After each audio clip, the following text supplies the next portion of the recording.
laws are impersonal. Whether you are a woman or you are a man, laws are impersonal.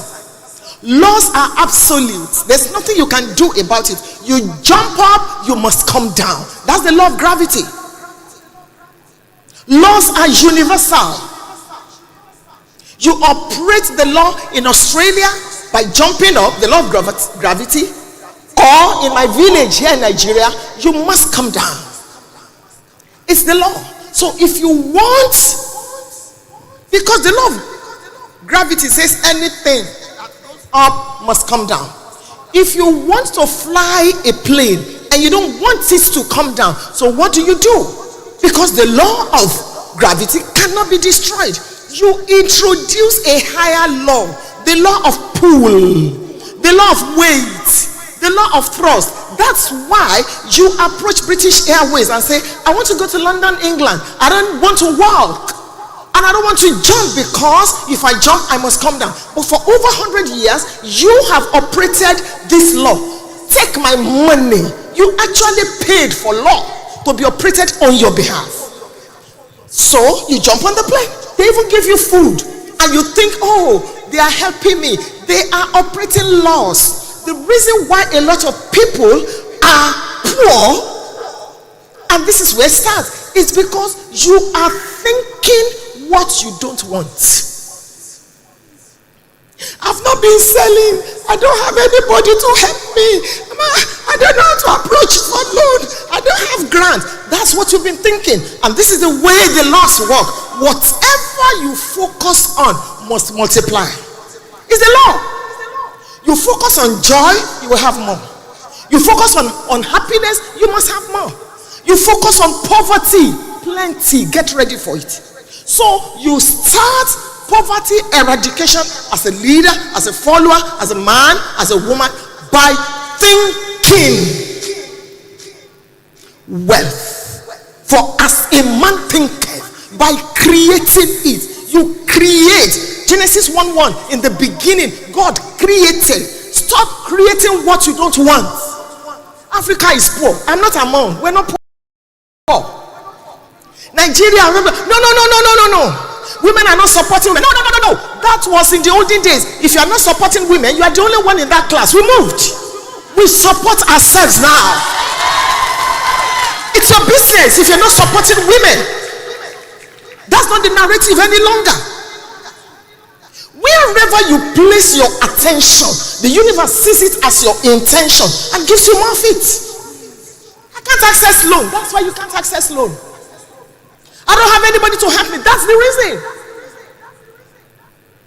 Everything is created twice. First as a thought, then as a thing. I can teach on that for 3 days. The second thing I want to tell you is this.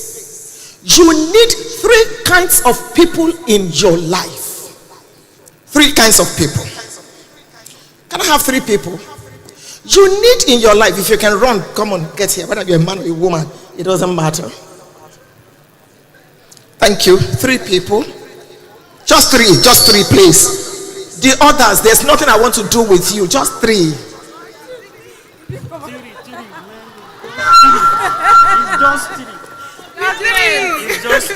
Okay, how many of you are here? 1, 2, 3, 4, 5, 6, 7, 8, 9. I'm giving each of you 100,000 each. For whatever business. Bisola, please take notes. Take their details for whatever business. Don't join them, oh. Nobody joins them. Just 9 of you. Okay, so I need 3. The man. Wait.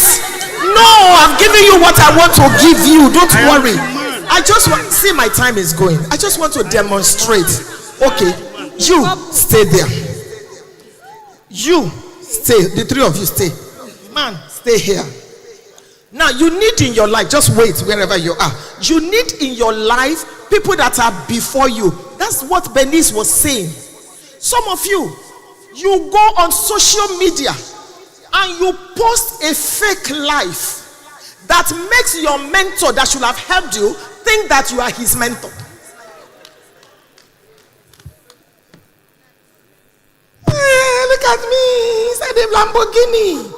So, you don't need help. Can you please reduce the volume of your fake life on social media? Reduce the volume. Must you post everything? Must you post everything on social media? So your helpers see you as mentor. They think you don't need it. Can you just reduce the volume? You need in your life people that are ahead of you. Some of you, the people that should have helped you, you have used your mouth and your fingers to destroy them. You go online and you spread all sorts of lies. You bring them down. Listen, you can never attract what you attack. Never. So, who is in your life? Who is in your life? I'm not speaking about mentors only. Benny's handled that. You need in your life people you pay. Acts chapter 9 verse 6. In life there are things we cannot know except we are taught. Acts chapter 9 verse 6. Go to the city and it shall be told thee what thou must do. Until you are taught. Who is ahead of you? I don't work with my mates. They don't have what it takes to take me to the next level. I work with people that are ahead of me. They are faster, but I'm running. I'm learning from them. Don't be so proud and so arrogant and so cocky. People that have accomplished 10 times, 100 times more than what you are struggling to do.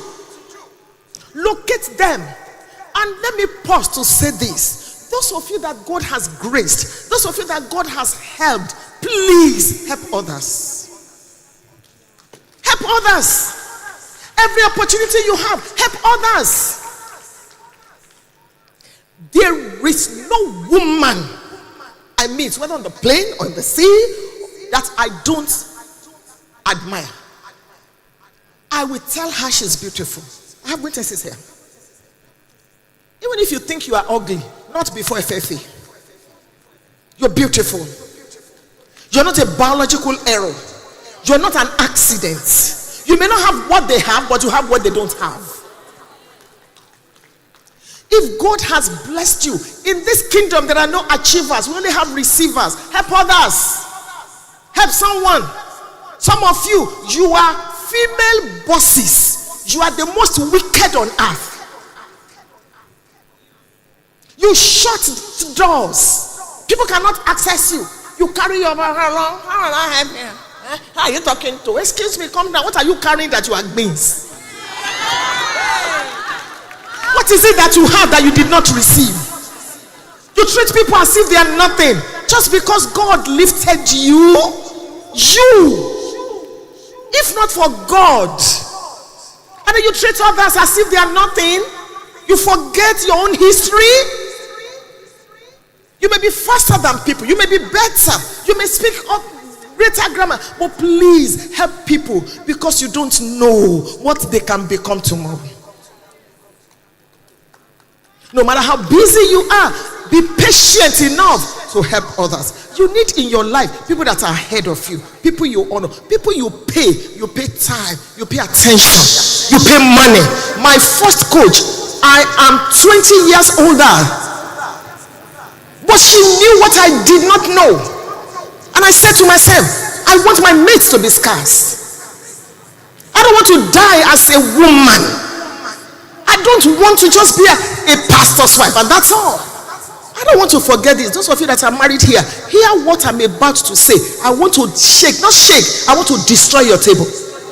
If we remove MRS, Mrs. from your life, whatever remains is your true value.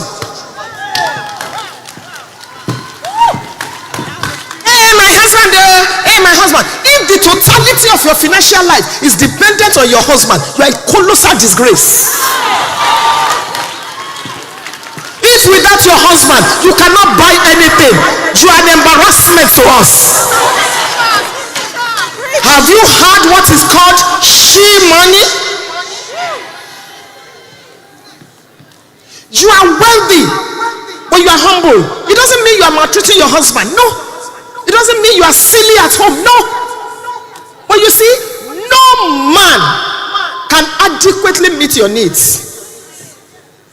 That's why some of you are being maltreated in your marriage, because you are a liability. When your husband raises his hand as an African man to slap you and he remembers who you are, he will put that and say, don't let the devil be, in this house. So invest in yourself. Believe in yourself as a woman. Stop collaborating with your prosecutors in the court of life. I just spoke as a lawyer. In case you don't know, I'm back in school studying law. Woo! And I'm going to be 62. I've written 120 books. Amazon pays me every month. And look, beloved, thank you for clapping for me, but I want you to start clapping for you. You can do it. I am not your hero. You are your hero. I can inspire you, but there is nothing I have accomplished that is peculiar to me. You can do it. For being a woman on this planet Earth, you have 11 persecutors. You cannot persecute yourself. So like yourself. Believe in yourself. Invest in yourself. Have a life. Some of you, you are blessed, but you are muted. Marriage is choking you. Some of you, you have so overrated marriage. You have put your life on hold until I get married. My dear, wake up and live. Let the man meet you while you are fulfilling destiny. When we were young, they would tell us as an African girl, don't buy a car, don't buy a house, no man will marry you. Things have changed. These days, men are looking for car owners. The man will drive the car as if it is his own, drop you off at work and go. So why are you putting your life on hold? Enjoy where you are on your way to where you are going. It is not marriage that completes you. I've been married 40 years and I can tell you this with all confidence. It is not marriage that completes you. If you are an incomplete single lady, you will meet and marry an incomplete single man and you will have an incomplete marriage. Don't marry a man because of what he drives. Marry him because of what drives him.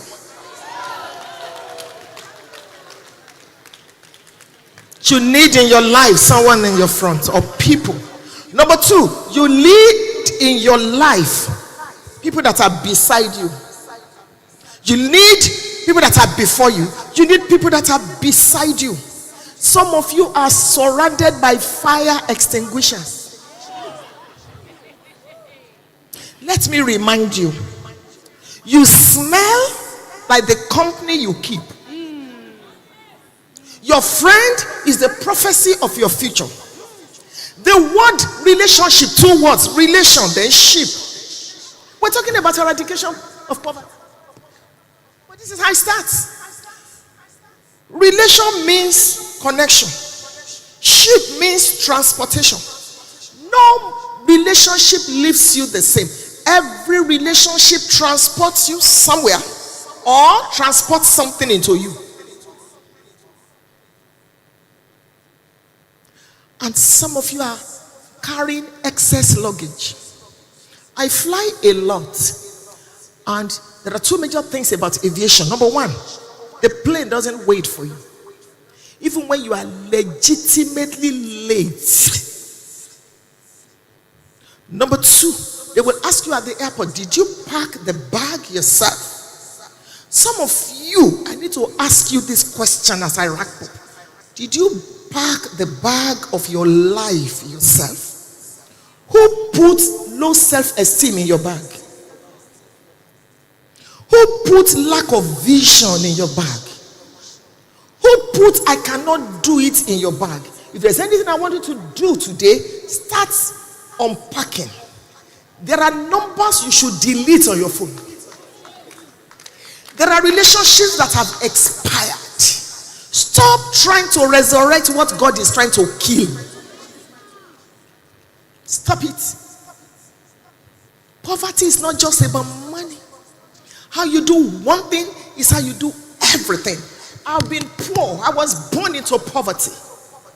I'm one of the most blessed women on earth today. I'm more than a millionaire. So what are we talking about here? If I can do it, you can do it. But you are carrying excess luggage. You know one thing about British Airways? You pay for excess luggage even if you are not the owner of the load. Once you take responsibility for the load, you pay. Some of you are paying. It's not that God has not blessed you. It's not that you don't have money. But hear this. You are not El Shaddai, else you shall die. Every time God blesses you in the name of, I want to have this, I want to have that, you waste money. You waste money on ungrateful people. Ungrateful people are not bad, they are evil. You take care of all of them. Problems that do not concern you. From today, help people, but don't inherit their problems. You can't be telling me that you got married 5 years ago and you are looking for school fees. When you were sleeping with your wife, you didn't know that one day you will pay school fees? You did not know? It's a cultural nonsense. Don't let anybody blackmail you. Help people, but don't inherit their problems. This is November. If you print your bank statement, it will shock you how much God has given to you. Where did it go? Every time you ask God for more, God asks you for structure. We want to eradicate poverty. Let's put principles in place. You need people that are before you. You need people that are beside you. And you need people that are behind you. The people that are behind you, they ask you questions. They put you on your toes. You don't want to do some things because you know that destinies are tied to you. No, I don't want to do it. I don't want to misbehave. So you carry yourself with dignity. There is a way wealthy people think. There is a way wealthy people move. There is a way wealthy people carry themselves. There is a way wealthy people associate. You don't need quantity in your life, you need quality. Quality people. Maybe this will help you. Because honestly, to be praying for money is wrong prayer. You are already blessed. You have on your inside what it takes. You need your head, you need your heart, and you need your hands for poverty to be eradicated. Your head speaks about how you think. Your heart speaks about passion. I'm a speaker and I make money with speaking. There are books on your inside. Mathematics made simple. Go write it. I wear this because this is what I sell. I have a result. My husband and I are in full-time preaching ministry, but we are also in full-time business. I don't draw salary from any church. I don't need it. This is the 27th year that I have been taking care of lepers. I have an orphanage. I have a home for women that are in abusive relationships. I don't need you to clap for me. It's here. Call forth your greatness. You are giants and you are sleeping. Poverty does not know your address. Stop thinking because you are an African. Benny spoke about Tony Elumelu. Is he from America? You know why I'm speaking today? I want to make you angry. I want you to get home, look at yourself in the mirror and say, I'm more than this. I am more than this. When the student is ready, the teacher shows up. There are people along your way, but you are too busy falling down because you want to answer a call. People that mess you up, people that waste your time. Hello, hold on for Charles. Hello, let me put you on conference call. Hello, and your time is wasted. I'm here to make you angry. It's on your inside. Poverty can be eradicated, but it's not just about money. Here, ideas. I close by reading or mentioning to you 16 ways that I want you to go look at. Things that you are not even looking at that can make money for you. And I don't have the time because each of them has 7 things under it. Please give me my phone. I'm wrapping up, and I'm looking at the time. Thank you. And some of you are praying. You have attended conferences. Thank you. This year you have attended many conferences. Please start looking. Look at where money is. Number 1, food business. Number 2, clothing, fashion. As I stand before you today, I am a perfumer. I make perfumes. I have 10 brands. I sell in pounds. My perfumes are in England. I ship to there. Don't clap. I'm inspiring you to go do something made in United Arab Emirates for FFA. It's in you. Those little things that you just don't bother about. Write books. Go into catering, food, clothing, fashion, shelter. And I can explain on all these, but I don't want to. Communication. You know how much you have spent on airtime. You are making other people rich. MTN, can I load 200 naira? Can I sit down and think? What can you do? And some of you have 3 phones. Some of you are on Facebook every day. Some of you drink soda and you have not bought their shares. And you are in church praying, oh God, I want to have money. And God is saying, what is this? And you say, Satan, I bind you. The devil says, I don't even know your address. Think. How can you be on Facebook and you have not bought Facebook shares? How can you be drinking soda and you have not bought the shares? Sometimes I spend $10 to buy shares. $10. You don't need $100,000. No, you don't. So you pray, you give to church, you help the poor. But I'm telling you, do something. Event planning, communication, transportation, education. I'm building a girls' college. My husband is building a boys' college. We just got the go-ahead to start a college of nursing and midwifery. Education. You bless people, but you make money. Finance, media and technology, safety and security, CCTV. I know how much we spend on CCTV. You have prayed enough, start thinking. As you pray, think. Eradication starts. Manufacturing, tissue paper, soap, sports, leisure and entertainment. I have swimming pool that gives me money every Monday.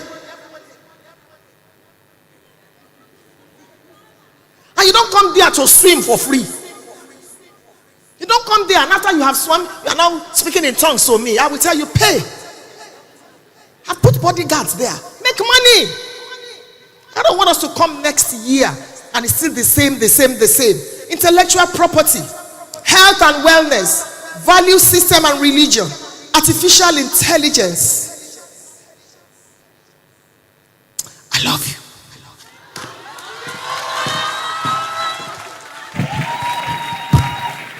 Wow. Oh my God. The 9 of you, get a leader. Give us your bank details. Give us your names, your telephone numbers. My EA is there. See her. And give to her. Tomorrow morning, you get your 100K.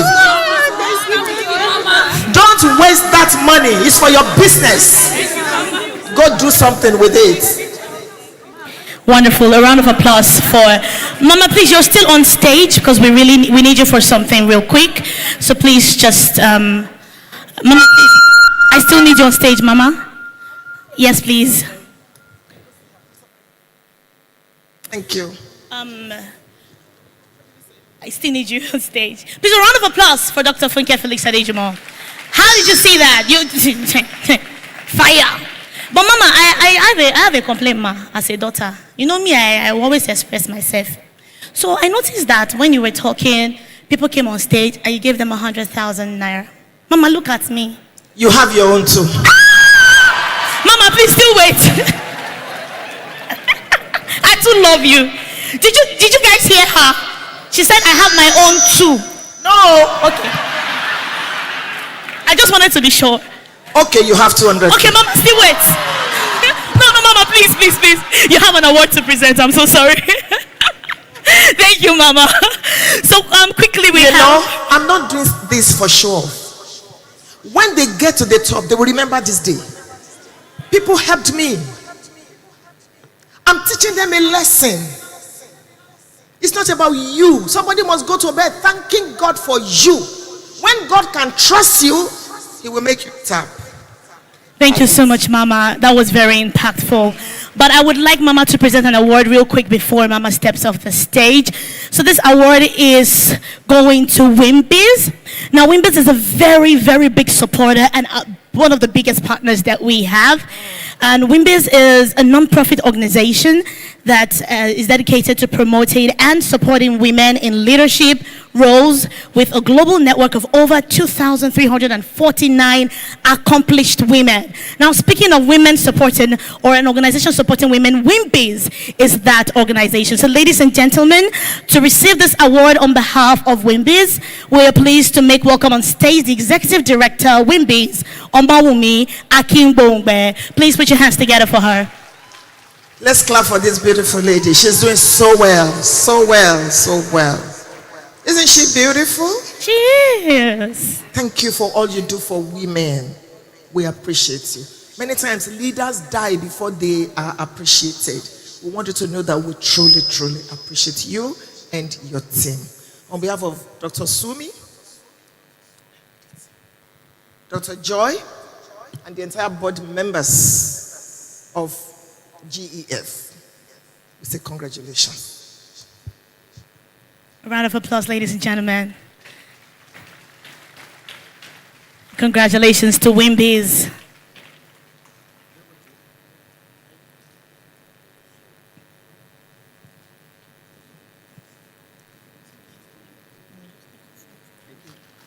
Which phone? Thank you so much, ladies and gentlemen. That was really impactful. Thank you, FFA. Just the shortest way to call her name makes it easier. Did you enjoy that?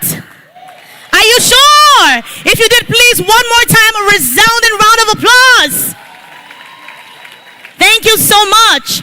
And please, the person in charge of Mama's, you know that she said my own is 2. No, I have to make it clear.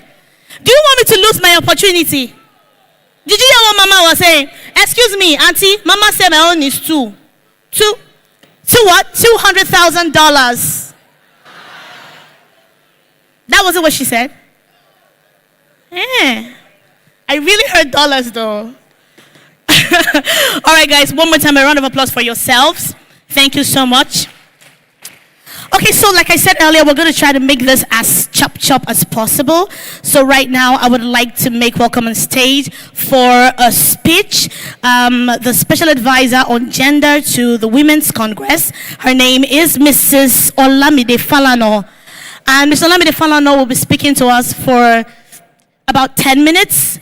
But we want to make sure that this 10 minutes you are here and you're here for real. So please utilize the 10 minutes. Listen and learn and grab as much as you can. So ladies and gentlemen, one more time, please, with a resounding round of applause, let us make welcome on stage Special Advisor on Gender to the Women's Congress, Mrs. Olamide Falano. Please put your hands together for her.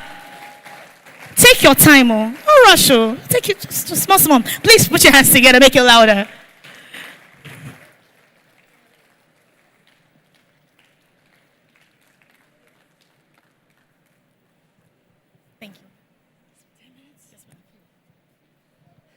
Thank you very much. I didn't know I'd be called so fast. So when I heard my name, I was like, wow, so it's my turn. First, I want to appreciate Mama for that very wonderful session. I really gained a lot. She has really inspired the fire in me. She also got me very angry and got me asking myself some very deep questions, which I'm sure that will also help me as I move forward from here. And to the beautiful ladies who are here, tell the person next to you that you are beautiful, please. Be a male or a female, just tell the person you are beautiful. And I want to see you at the top. Thank you. So earlier today, while I sat here waiting for this Congress to start, I had a very wonderful conversation with Sonara and Sonia and Sonara. And that will be just what I'll be talking about in these few minutes. And the questions revolved around gender-specific issues. Yes. If you are here, can I see your hand up? Sonara, okay. Yeah, these are my ladies. Thank you. And the question, our conversation revolved around gender issues and what we need to do as women. I'm glad we had the question about women supporting women and the fact that we now support ourselves. But there's one thing I need us to look at, which has come clearly for me as a gender specialist, who has worked in this sector for over 10 years, and I must say that I know my onions when it comes to gender issues. As women, we love to show off. When we wear a new shoe, like our compare, we want to show the world that, yeah, this is the new shoe. When we have a new house, we want to show the world that, yes, we have a new house. When we buy a new car, we want to flash it everywhere. And when we have power, what do we do with it? Thank you. We want to show off. We want to show the world that, yes, I have this power. We want to show the world that, yes, I'm in charge. Even when we are in love, women say love. When we are in love, we want to show the world that, yes, I'm in love. And of course, if you don't like it, you can go and hug the transformer. That's the common thing. And that's just because we are women. We love to show off. But unfortunately, a lot of times, while showing off when it comes to the realm of power, we kind of, in a way, evolve an habit of showing off oppressively on other women. And that is why the question of women, supporting women or not supporting women comes up, because women sometimes become oppressive when they are in power. And that is why a Congress like this is so important for us as women to ask ourselves some deep questions. That what am I like when I'm handling power? Power is not about just when you have when you're in a political office, when you are a governor, the commissioner, advisor. Power begins on what you do when you have a young child living with you and you have power over him or her. How do we treat even the common people who are vulnerable around us? The young boy, the young girl, who is growing. How do we treat the young lady who's working with us? Are we showing our examples of what power should be or what leadership should be? Or are we showing the oppressiveness of women in power? How do we treat even our colleagues? Are we showing that, yes, I have access, which you don't? Or we're creating access for others? Are we the ones who block others off or the ones who bring them in? These are questions that we need to keep asking ourselves. And when we ponder on these questions, it also brings us to the fact that we should know that we don't have enough force yet. We are not there yet. I can tell you that a lot of time people say, oh, women talk about gender because they want to push away the men. No, we're not pushing away the men. We're not saying away with the men. All we are saying that give us opportunities. But then, when we have it, we need to ensure that we own it. We need to ensure that we increase the spaces for others to be able to come in. And it's in doing that we are able to also bond together, and end the circle of poverty. Now, again, I also want to talk about, just talk briefly also about the fact that women also, a lot of times, in trying to also break the barriers of poverty and all that, a lot of times we need to also, create that network that, like Dr. Mama said, that network of young people, of people who are working together in the same direction. Walking alone can be very difficult. There's this song, Lonely at the Top. Do you know that song? Yeah, Lonely at the Top. A lot of times you need to know that when you're at the top can be very, very lonely. But if you have individuals that you're working together, it makes the drive much easier. It makes it easier for you to move. It makes it easier for you to achieve. It makes it easier for you to get to that place where you see yourself. Now, going down to gender-specific issues now. Why do we always talk gender? Gender issues exist because women are not there yet. We are not there at the table yet. We have few numbers. We are not there at the decision-making tables yet. We don't have the funding like we heard earlier. We don't have the resources. We still have a lot of women who are still back there in the backward communities who are not doing well, who do not even have a voice. So the charge for all of us is, if we really want to end poverty, If we really want to walk beyond barriers, we should not think just about ourselves alone. Think beyond you and you yourself. Think beyond about yourself and others. Think about that next woman. The reason you have a voice is for you to have to give that voice to other women. The reason you are here is for you to take the message you are getting from here to your community, to your various wards, the local governments, your states, your municipalities and all that, and step it down to others across the globe. The reason you are here is not just for you yourself to come and learn how to make money, how to connect, but for you to be able to step down this connection to others who do not have this opportunity. There are women who have been confined to a life of child marriage, who by the time they're 13, they're already married. By 18, they have 2 children, without skill, without money, and they are confined to that life that is already designed for them, which is quite unfortunate. And there are women also who still live in abusive relationships right now, who do not even know what to do. So your reason for being here today is for you to also be a gender advocate, to go out there and advocate for the other person, to push and raise the bar for gender parity. When we have parity, it's about saying that women can sit at any table without fear. We can sit without feeling guilty. We can sit there without anybody telling us, why are you here? We can sit and own the space because we are in this world and we also equally own the world. Now, when we also talk about these gender specific issues, we look at the issue about education.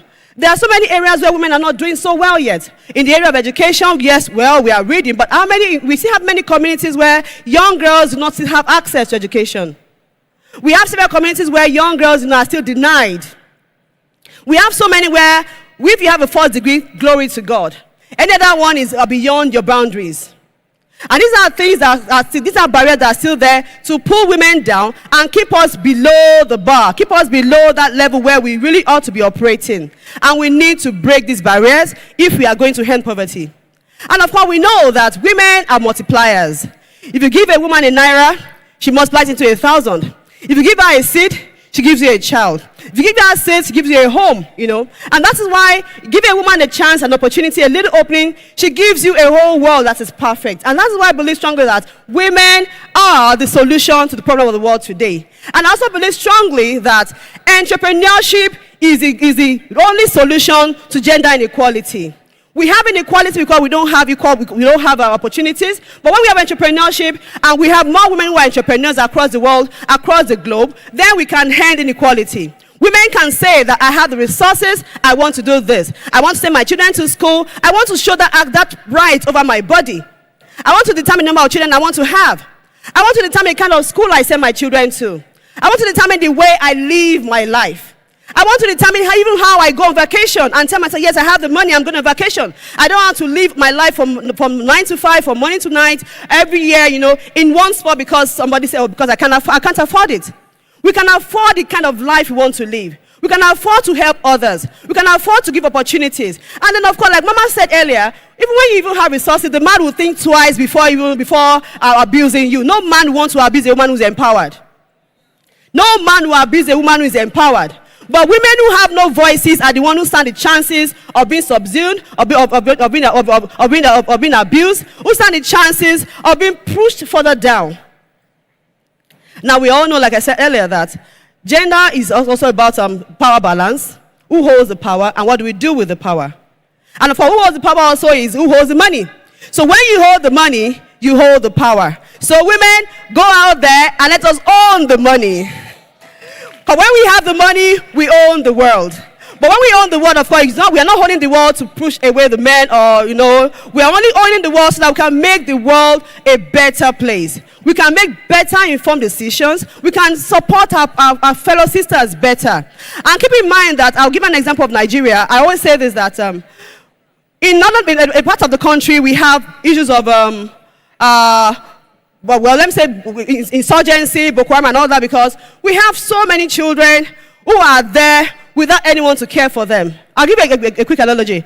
You have a child who is 13, child marriage, has 3 children by the time she's 18, she has no skills. The kids go out there to go and beg every day. They come back to a mother who has no capacity to care for them. And eventually what happens? These children eventually go out there and meet people who lure them into a particular kind of life, and gradually they become insurgents. They become bandits, become a problem unto all of us. But if we had this problem nipped in the bud, by ensuring that we're able to solve this problem, by empowering the woman, she can eventually determine the number of children she wants to have. She can care for them. Even when the man is not there or the man is not being supportive, she can support these children, and these children will hardly turn into insurgents or go negative. And that is why, as women, it's important for us to be aware that we all here are advocates of gender equality. We must all support ourselves and try as much as possible to raise our voices and raise the bar on gender issues, because we all may believe that we may not be affected, but one way or another, we are all impacted by negative gender norms. We are either affected or impacted. When you are affected, it affects you directly. But when you are impacted, you realize that one way or another, you are either just acting in line with the norms, just acting the scripts that have been played, that have been written out, or your mindset is already, tuned to kind of accept what is being shown by the society.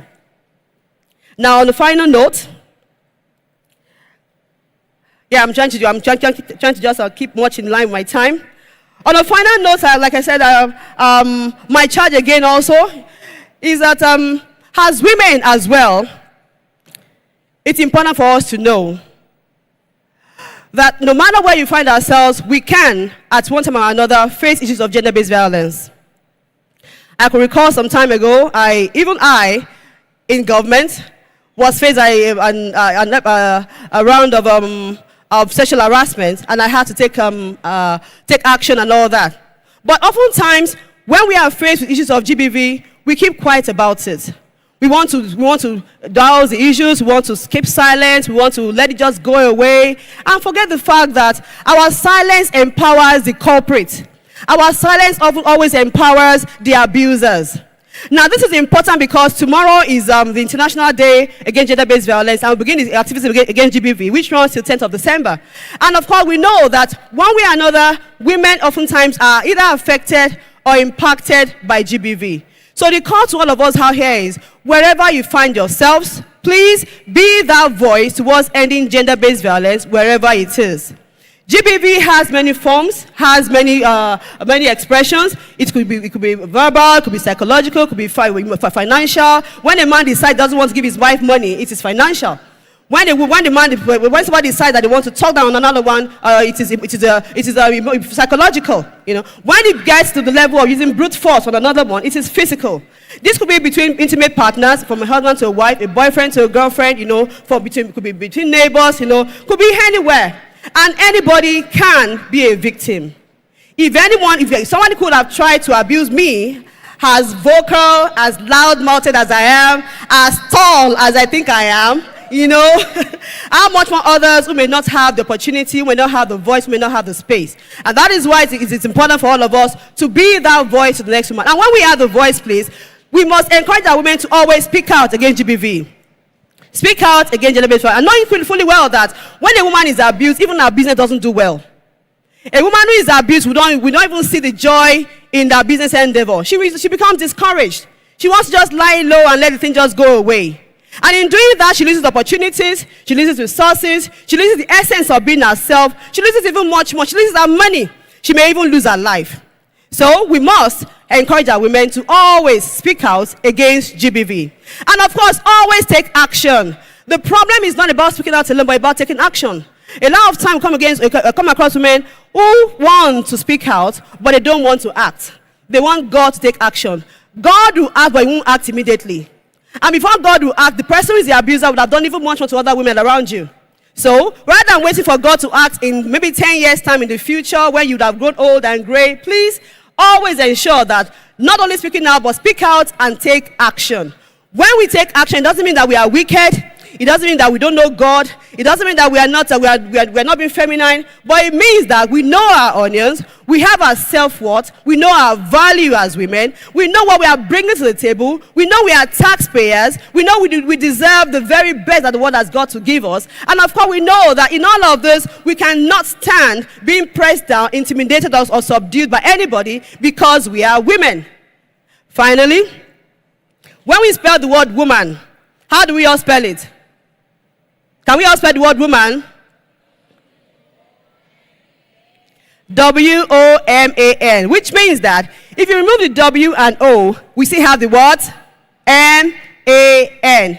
In every woman, there is a man. In every woman, there is a strong man.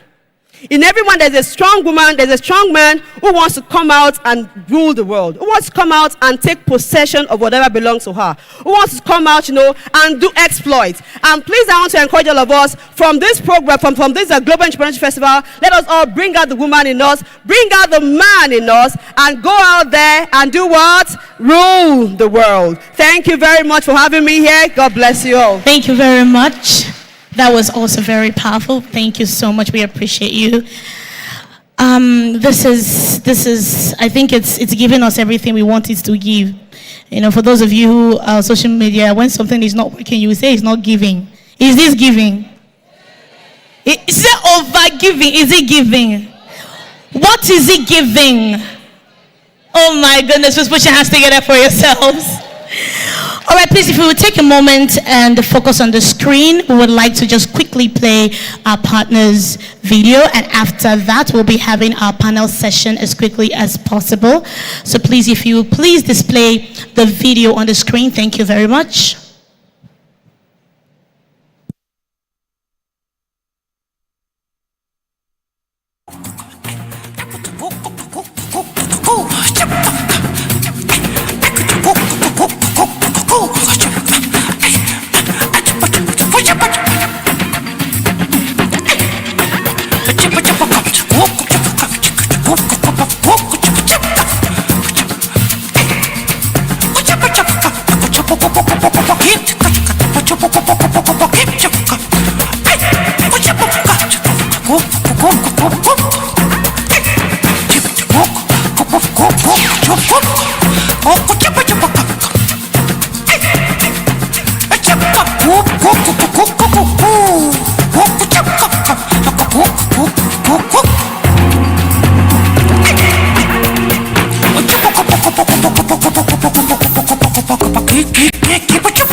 Thank you very much.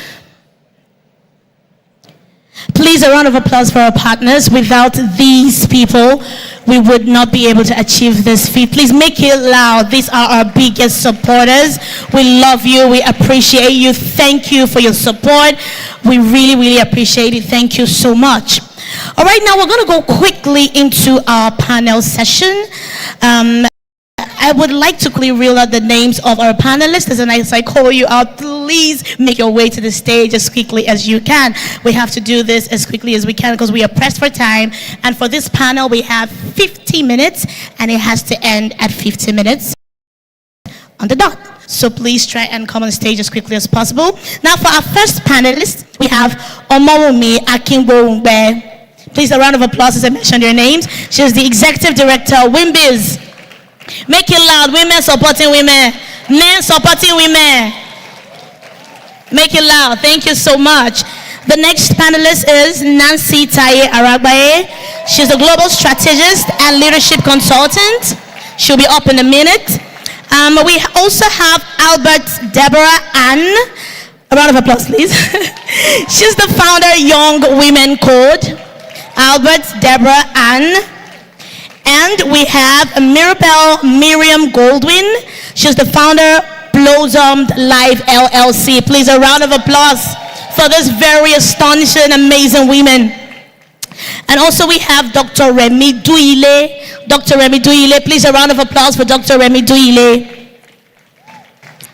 Powerful women on stage today. And I mentioned Nancy Taye Aragbaye. She's coming right after, I think, Mirabelle. Yeah? Yeah, I was right. And that's Dr. Remy walking up on stage right now. All right, to host this panel session is the one and the only Bernice Fernandez. She was here earlier. Please, a round of applause for her. So Remy, please, it's your seat. Thank you so much. Okay.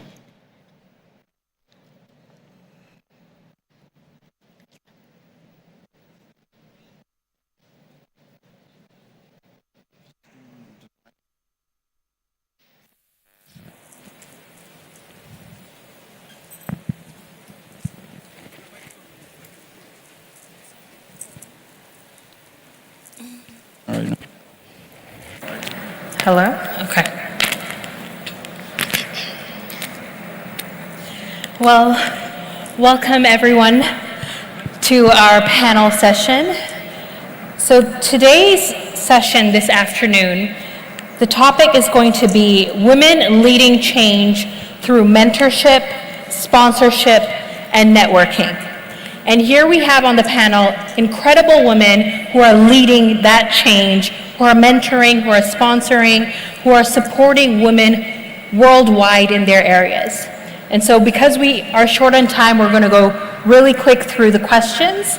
And when I ask you your questions, just share what you do really quickly, and then we'll dive right into the questions for a minute or 2 minutes, and then because we have other questions. So I would like to start with Nancy, my fellow board member. Nancy, please tell us a little bit about yourself, and then I do have a first question.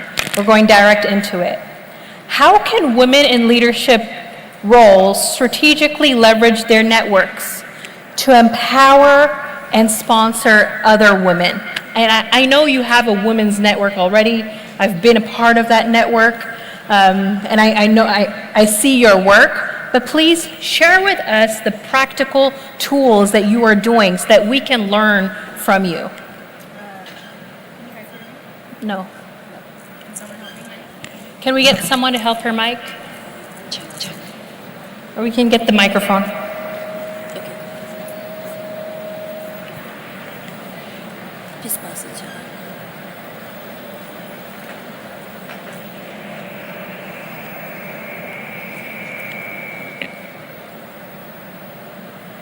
All right. Hello. What is going on? The devil is alive. Hello. Can you all hear me? Yeah. Well, the devil is a lie because he didn't want me to give you these gems I'm getting ready to share. Louder. My name is Nancy Tayaragbaye. I am a global impact strategist, a leadership consultant, and I want to proudly share that I am the founder of Strategic Solutions Global. It is a leadership institute and network, and I personally believe in the power of women's leadership. And that's a really great question, Bernice, and I'm glad that you asked about what can we as women do to be strategic? Us that are maybe at the top, how do we sponsor? What are some practical things that we can do? But before I answer that, I want to first start by saying I don't want any woman to be entitled to support and sponsorship. You want to be sure that you are an asset. Don't come in thinking that because someone has made it to the top, that because we use the phrase women supporting women, that you automatically get the support. I personally do not make bad investments. I consider myself an investor. Therefore, I'm strategic in everything that I do, regardless if it's financial or if it's me helping an individual. What impact are they going to bring to society? And when I find value in that person, it's only then that I make the investment, whether that's me connecting them to my network, making a financial contribution, deciding to mentor the individual. Are they an asset? Secondly, I also want to say, let's not leave this to women. I think everyone could support the leadership movement. I think everyone has a responsibility to play. whether that's government putting the policies in place, whether that's a banking institution providing the capital, whether that's an individual woman providing mentorship, or a man in the executive seat who can give access to his network. Everyone is responsible for the leadership movement. Now, what does Strategic Solutions do? I believe in the power of authentic connections. I believe that when we collaborate, we truly can bring transformation to the world. And so our network bridges powerful executive women across Africa and the diaspora. I think the leadership movement works when we work it globally. So what do I mean by that? How do we as women support women, not just in our backyard, but how do we connect and collaborate with powerful women leading change, bold enough to lead change, and how do we do that globally? So our network does that. I believe in women so much that I just want to see them win. Wonderful. And because I want to see them win, I offer whatever I can offer without the expectation of any sort of exchange. It is not transactional. And I think that's what we all can do. If you find someone who shares synergy, just support off the strength of supporting. If you adopt the mindset, when you win, I win, when Yes. I win, you win, then we don't need anything else but to see the individual woman win. Once you adopt that mindset, everything else becomes easier. Thank you. Thank you so much, Nancy. That was beautiful. And I can truly say that, you're talking about your passion, your heart. Funke talking about her passion. It comes from within, and you truly doing something from within to really impact the leadership movement. And also, I've been part of that. I am here because of Nancy. Nancy reached out to me and she said, I need you to be part of GEF board, and she opened that door for me. So thank you so much, Nancy. You're actually walking the talk. It's not all about talk. You're actually putting it into action, so thank you.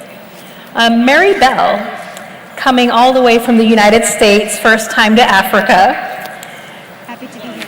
Let's welcome her to Africa. Come on now. Thank you. So I have a question for you in your work. Please tell us a little bit about yourself. And my first question for you is, how do you think personal development and networking intersect in empowering women to lead and affect change in their communities? Sure. So my name is Maribel Goldwyn, and I found a company called Can you Blossom speak up Life a little bit more? that looks at an individual's desires through the lens of cravings, but not just desires of material things or possessions or even relationships, but spiritual desires, desires that we all come here to this planet with.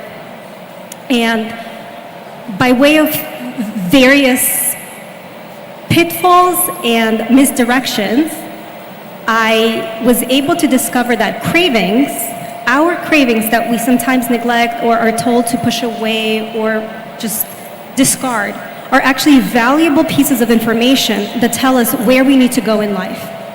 And I think every single woman and man, but we're here about women, has to pay attention to her cravings to really understand what is her purpose on this planet. Once a woman understands what her purpose on this planet is and aligns with that purpose and keeps that purpose alive and just buzzing, she can get to where she needs to go by aligning herself with mentors and creating a community of like-minded individuals who have either achieved the thing that they want to achieve or are likewise on the journey. And creating this opportunity is very, very important, as I discovered even for myself as a founder of a company. The other thing that is so important is making sure that the network is healthy and in integrity with what it is that you want to achieve. Dr. Funke was talking about how sometimes you go on Facebook or you call someone and that you chit-chat about each other or this or that, or look what she did or look what she wore or whatever. And it is so important to really align yourself with go-getters like yourselves who are here, who attend these conferences, and just network and be present among the greatest individuals and the greatest women on this planet. It is essential. And the last thing I will say is, it is important to have passion. Whatever it is that you're passionate about.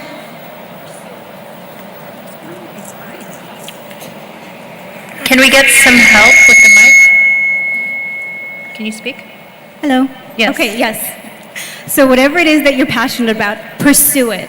Figure out what your customers want in that field, in that area of life, and really create an opportunity for yourself where you provide a service or a product for your clients that is valuable and wonderful. And the way to create a valuable product is education. For me, education has been a way out of incredibly difficult circumstances. I firmly believe that no matter where you have started in life, if you have education and you pursue education to the highest degree possible, and right now with AI and internet, you can find education completely free of charge. You have a phone, you have internet, you have education at your fingertips. So alignment with yourself, integrity in your business, to yourself and to your community, and passion, passion, passion. Thank you so much, Maribel, for that. As you mentioned, you utilize education to come out of difficult situations in your life, and I've heard a little bit about your story, but I want to come back to that once we do our first round. She has a very powerful story that I'd like her to share with us later. Thank you so much. I'd like to ask Omowunmi, I hope I'm saying it correctly. You got it.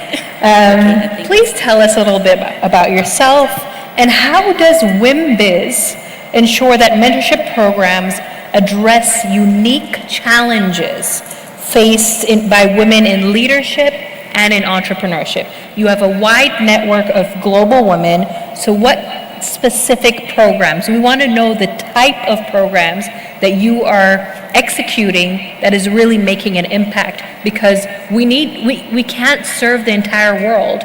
We need other people to multiply and do similar things across the world.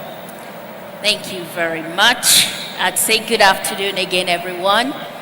First, let me recognize and celebrate the resilience, entrepreneurial spirit of Nigerian women. Please, let's celebrate that. My name is Omowunmi Akindongbe, and I'm the Executive Director for Women in Management, Business, and Public Service. And our mission as an organization is to inspire and empower women to attain leadership positions across those three sectors that I mentioned. Now, how have we been able to do because we're at the forefront in Nigeria, especially when it comes to women empowerment. Our programs over the past 23 years has impacted over 330,000 women and counting. Wow. Let's give a round of applause for her. 330,000 women, yes, over 23 years. Yes. Let's give her a round of applause. That's the number of women's lives you've impacted, but you've also impacted their families, exactly, and their communities. There's a ripple effect there. Thank you so much for that. Thank you. Now, what are the things that have worked for us? I usually try to put them in three buckets. And I think the first one is consistency. A lot has been said today about the mindset. Now, even as a woman, if you have access to finance, opportunities and all that, and you have the wrong mindset, you won't take action, you won't move forward. So at the base of everything that we do is inspiration. We have our annual conference that we hold year in, year out, and it's focused on inspiring women. We showcase other women that have done that and been there, and let you see that it's possible as long as you don't limit yourself. I think our keynote speaker at that annual conference mentioned that a lot of women do not fulfill purpose out of fear. So we try to eradicate that, we try to inspire. But outside of that, we have structured programs, which would be the number 2 of what we do. So we have structured programs when it comes to mentoring, majorly in 2 buckets. So there's the mentoring program that caters to startups, entry-level and middle-level professionals, where they are connected with other senior executive women and veterans in the business world that have been able to cross several hurdles.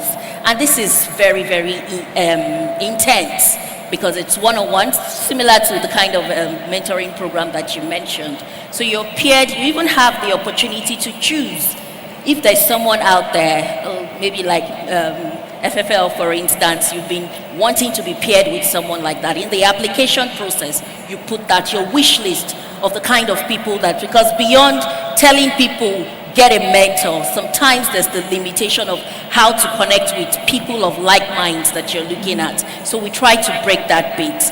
We go after who you tell us, because we have the clout and the network that we can leverage on, and we're a household name. So by the time we reach out to you, most times these people don't say no to us, and we make that connection happen.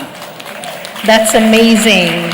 That's wonderful. I like how you mentioned consistency, because sometimes what we notice, a lot of people try to go with the trend. Somebody did this, I'm going to do this, I'm going to do that. But you really need to focus on what God has given you to do, what is the vision for your organization, and what are you going to continuously pour out into, and see what's working. Because not everything will work. What's working, continue, capitalize on that. What's not working, re-strategize. So God bless you for the work that you have been doing at WinBiz and across Thank you. I think the Nigeria. final thing I would say, or what has worked, is that we leverage on technology. Now, you're not limited on the kind of people that you can connect with, whether they are here in Akure, in Lagos, London, in Canada. We leverage on technology to make that connection happen and get them to connect with each other. And outside of that, beyond your one-on-one mentor, we still have this group gathering. Everybody on the mentoring program, we have webinar sessions. We all come together, share real life experiences, what is working in your mentoring program, and we bring veterans to come and talk to people on their life story and journey. And it's amazing the kind of impact that has. Thank you. That's wonderful. And I look forward to working with you. Definitely. The world is global, the world is digital, and we need to work with each other, and we need to collaborate. So let's go to Albert Deborah Ann, founder of Young Women Code. Young women in technology space, that's amazing. You're already breaking barriers. In your experience, how does mentorship influence the entry of young women into traditionally male-dominated fields like technology and coding? And what have you done to combat that domination or the inferiority that women face to even enter that field? Okay, can you hear me?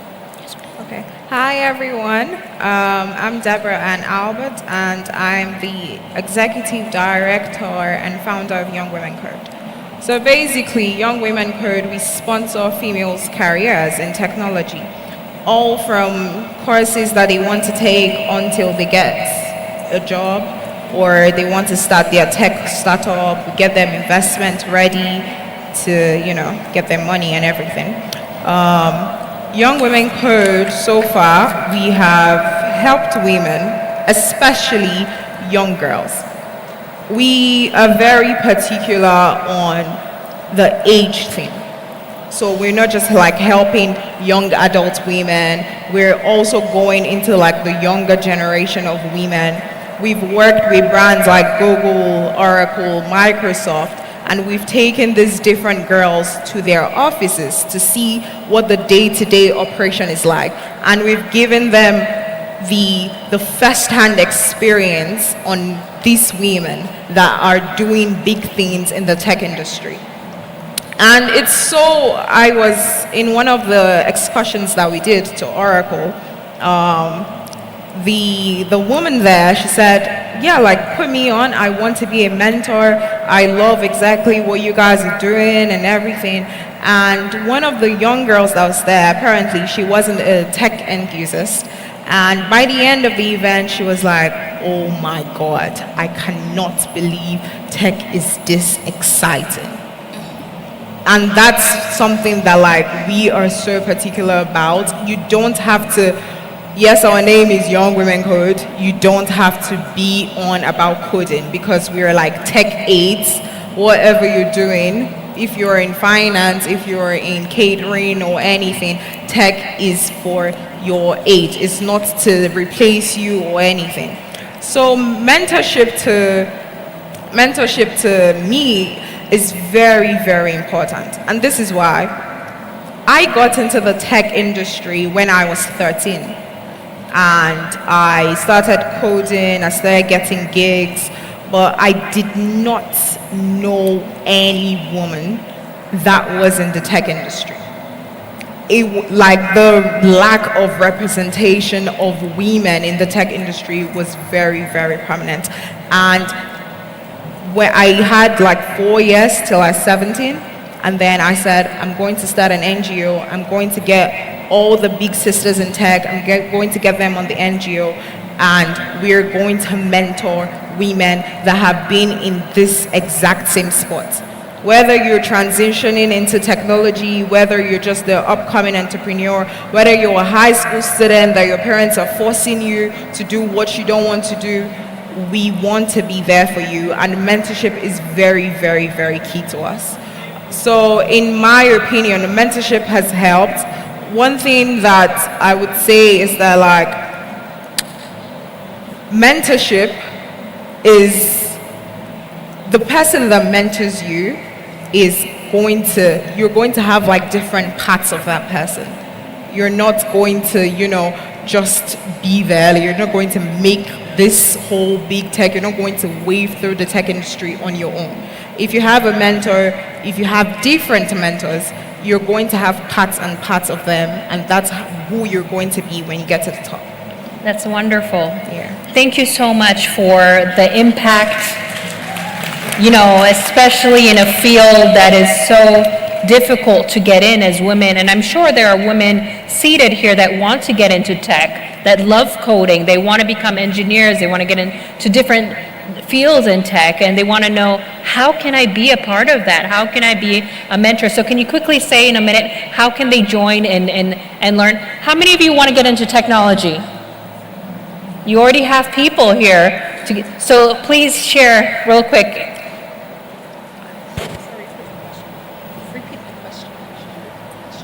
What? Okay. You'll share after when we're closing, okay? Okay. Okay. I didn't hear her. Sorry. Oh, I said, how can the young girls over here who want to get into the tech space, they want your mentorship, how can they be a part of that? It's same thing that I did with the mentors that I currently have, and same thing that Nancy. How do they access you? That's what I'm asking. LinkedIn. As Nancy said, DM the person that you want to mentor. Like you want to mentor you, you can DM me on LinkedIn. I am very open. Do you have a program specifically? Sorry? A program. Yes, we do. Young Women Code everywhere. YoungWomenCode.org. Young Women Code. Young Women Code on Instagram. You can easily send a DM and say you want to be part of the program. And we're definitely going to construct something that's going to work specifically for you. Because we do not just want to get every female shoes. We want to get them shoes that fit their legs. So that's what we're doing. Wonderful. Yeah. Thank you so much. So now I'd like to come to Dr. Remy, founder of Legacy Premier Foundation. Please tell us a little bit about yourself and what strategies have you found most effective in your years of experience in connecting women entrepreneurs with mentors and sponsors that align with their goals? Because not everybody is a good mentor for you. Not everybody is a good sponsor for you. You cannot just go and say, mentor me, mentor me. You have to understand that there is a strategy. You have to be strategic. And so what are the most effective ways in your years of experience? Great, thank you. Can you hear me? Yes. Yes. My name is Remy Duyele, a Nigerian American, someone who rose in corporate America as a vice president of a bank to pivot as a professor of finance. I say that, thank you, to bore you very briefly so you can experience the trajectory of my life. With 4 strikes in America, Black, female, Nigerian accent, rose as a teller to vice president with an MBA.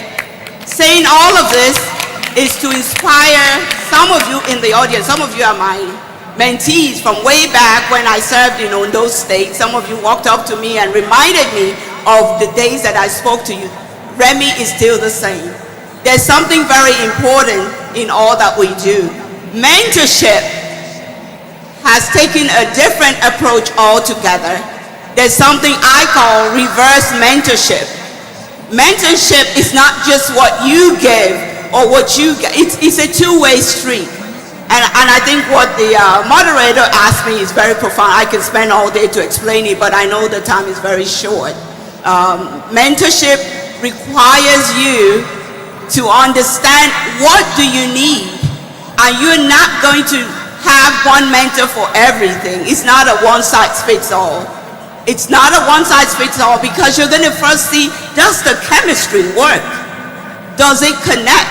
Is this someone you want to follow? We hear people say, hit me up on LinkedIn, hit me up on LinkedIn. I wear my professor hat. What I tell my students, and I say, when we take them to great companies to show who they are and to be the preferred, everybody gives them the LinkedIn handle, and I tell them, don't go out and ask for something immediately. Everybody needs support. It doesn't matter if you are the mentor or the mentee. Show a relationship building strategy. Even with the LinkedIn, have that massaging system on LinkedIn that you look at what are they talking about. Do you compliment what they're talking about? Don't go there flooding people with your resume or the money you need. Nobody wants that. But you've got to do it in a systematic way that you see it as you nurturing a relationship. So to answer your question, the chemistry has to be there. You have to believe that you're carrying something. All of us have something we're carrying. Even as a teller, I knew what I was carrying that made me to have the audacity that I want to be a vice president, even though I had 4 strikes against me. All of this takes time, but you've got to know who are the mentors that you need. Why do you need them? Not every mentor is good for us. Some mentors will work now, tomorrow they might not work. Whatever their assignment is, when it's done and completed, it's okay. That means you move on, but never burn bridges, because it's a circle. You're going to circle around and come back to meet those people that is on the top. And I want those who are on the top. When you're on the top, all you can do, like my mother would say when I was growing up, is fall. But when you're going up, you better make sure that the way you're relating to people matters.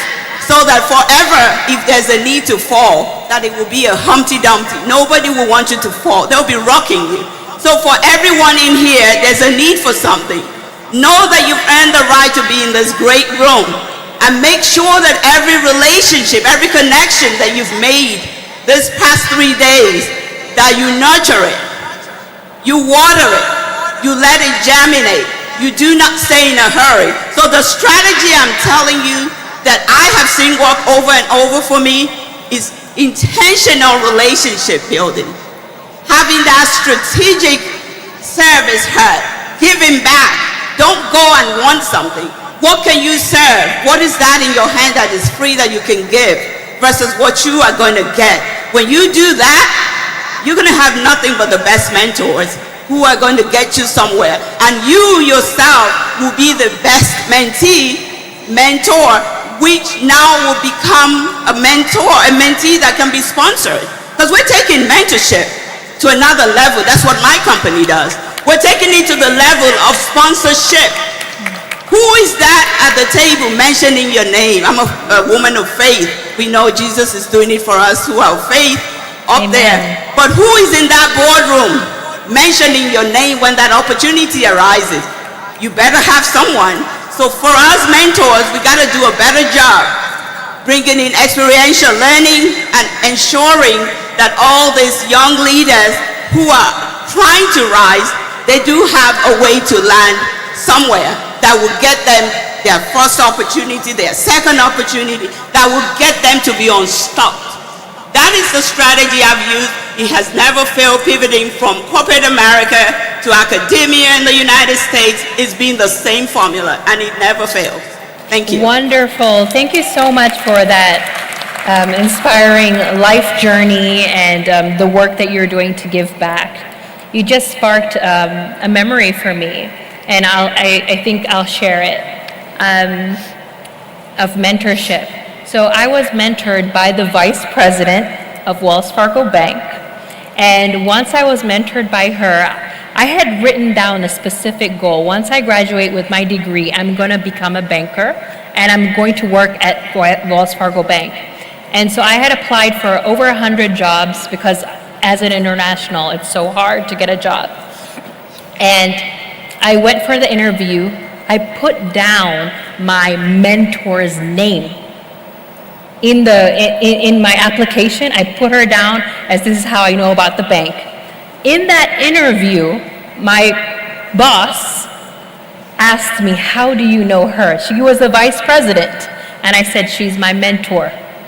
And of course, I also interviewed and everything. He's like, you've done so much, you've been so involved and active, in university, you're making me look bad. But because I put her down, not just because, it gave a leverage for me, right? Because I had a mentor and she was a VP. I was hired on the spot, right there in the interview. And I was the only female in the bank. And they all told me, you're not going to make it. It's a man's world. This is a Shark Tank. You're not going to make it. And my boss, who hired me on the spot, he said, Bernice, you're going to be this is an all-male bank. Are you okay being the only female? I said, yes, I'm not afraid. And so when I was in that situation, when they told me, you're not going to make it, this is serious. This happens in different organizations. Women go through all kinds of abuse and blockages that we don't talk about. And what I did was I sought for help within. I went to my boss who hired me. I said, I need you to teach me, teach me, teach me. So when everybody would go home after work, I would be with my boss, learning the game. Within 6 months, I was promoted. I became the #1 banker in the entire state of Minnesota, the #1 banker, and I was getting my bonuses every quarter. I was cashing in. I learned how to sell. I didn't know anything about sales. And when I was leaving the bank, because I went to business school, they gave me the name. Remember, they said it's a Shark Tank out here. The men gave me the name Sharkeisha because I became a shark in banking. But I just wanted to share that because I was able to grab on to mentorship. I had a VP, and I hustled, and I applied, and I put that mentor's name down. It helped open the door, my very first job in official job in America in banking. So you just reminded me of that, and your story is so inspiring. You could have been that VP that opened that door for me, but I know you're opening doors for so many women out here. So let's go into the final set of questions and then closing remarks because of time. Mary Bell, I want to go to you. I know I had mentioned that she had a very strong story, and she had told me about this earlier, and I said, you need to share it. I want you to share what happened in your life as a young girl. Please, this is a place for us to really learn, because I know you're going to impact somebody's life out here. What happened to you, and what did you do to navigate when you had nothing, literally nothing. She's not supposed to be here. She's supposed to be dead. So please share with us what happened. What did you do to navigate and get mentorship or get support? Because you never know what some of these girls' lives, what they're going through. Please share in a nutshell. Thank you for that. Yes. Can you guys hear me? Can you ladies hear me? Gents Yes. hear me? Okay, wonderful. So I was born in Minsk, Belarus. It's Eastern Europe. And when I was born, the people, I don't want to call them parents, the people I was born to, they had an agenda for me. I did not know this agenda until I was a little bit older, but the agenda was that they would groom me, and then they would sell me, and then they would profit from me being sold over and over and over again. These are her parents, the people she was born to. This is my parents. This is my mother and my father. They are the ones, but especially my mother. So my first exposure to sexual behavior from adults to me was when I was 3 years old. I was sold to a man who could not find an adult woman. He was an adult man when I was just 14 years old for the purpose of marriage. Thank God I never got pregnant from him. But how I was able to start escaping is I went to college. I finished high school, and the second I started college, I studied psychology, and a teacher took me aside and said, Maribel, I had a different name at that time. It was Miriam, my middle name now. She said, you need to get out of this. This is bad. I listened to her just slightly because I was so invested and involved and frankly groomed by my family. It was as if my parents were my gods, and parents like that often decide for you that they are the God out there. However, even during that time, I had this little intuitive voice that said, get out, go live your life. So when I finished college, and that individual finally left me alone because I complained and did things to run away from him, not before hurting me almost irreparably, I said, I'm going to use education as much as I possibly can to build the life that I want to build. Unfortunately, my parents had other plans for me even after that. Every time I achieved some kind of an educational goal, my parents would say, go back to it. Go back to that thing. When I was finishing my first master's degree, my mother said, if you do not go back to it, I will terminate your life. And she damn tried to. As a matter of fact, my school warned me that she was going to do it the day she was going to do it because she told them for some reason. She told your school she was going to kill you? Yes. Columbia University saved my life. Yes, I know. Actually, they saved my life twice. So then, I said, no, I'm going to continue my education. And I said, I'm going to go to medical school. I got into medical school. I went to medical school. But before, thank you, before I could go to medical school, my mother hacked my information. She found which school I got accepted to at the interview, which is unheard of. And she threatened the dean of my medical school, who later said, I'm so sorry, but I cannot have this in my school. So I had to leave medical school, which I worked 17 years to achieve that dream. As a matter of fact, I made that dream when as a 12-year-old girl, I was walking to school with my grandfather, who was a doctor, and he died. He died right in front of me. And I said, I promise you, I will be a doctor just as amazing as you are. And that never happened because of my mother. However, I did not stop my education. What I did is I took 10 years to fix my mind to go away from my family. I was so addicted, it's called trauma bonded, to my family that I couldn't even imagine living without them. This was 13 years ago now. So it took me time. And here's the thing. Pairing yourself with healthy individuals who are ahead of you, like we've all talked about, is incredibly important. Whether it is your psychologist, your therapist, your friend, your business partner, whoever it is, just do it, pair it yourself with individuals who have gone through the path, whatever the path is. Then I said, okay, I started to feel better. I started to take better care of myself. I started valuing myself. I built my self-esteem from ground up, from everything that had happened to me. Thank you very much. Thank you. This means the world to me. Thank you.